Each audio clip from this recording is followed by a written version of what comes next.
Diagos.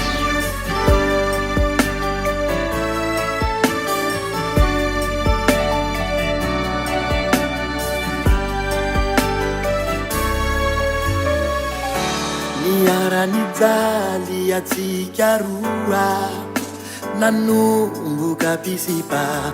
Niaranitady izay masoa, maniry ho tafita.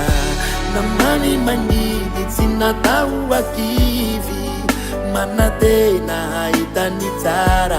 Magnataka minao Zagnahary, fitiavanay roe mandraky izay totoy. Fitiavana tsisy fiatsaram-belatsy, mandraky izay totoy.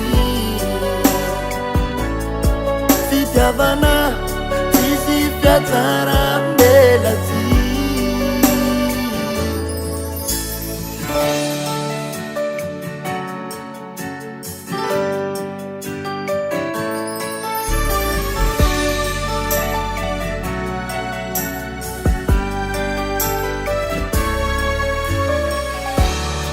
Siano ulu raiky avao, marare aminao marare amina.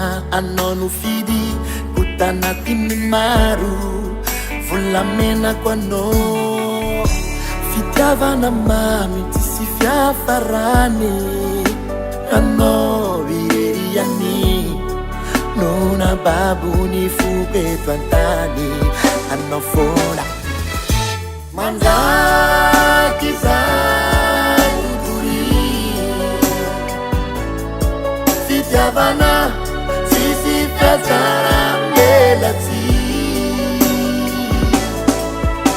mandraky izay totoy. Fitiavana tsisy fiatsaram-belatsy.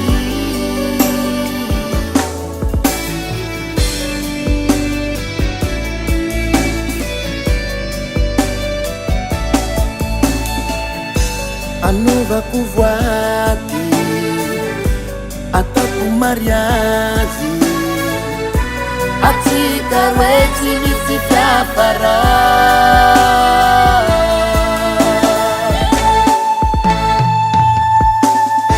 mandraky izay totoy. Fitiavana tsisy fiatsaram-belatsy, mandraky izay totoy.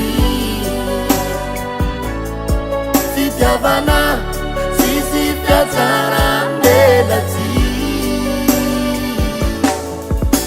mandraky izay totoy. Fitiavana tsisy fiatsaram-belatsy, mandraky izay totoy. Fitiavana tsisy fiatsaram-belatsy, ziska matoe.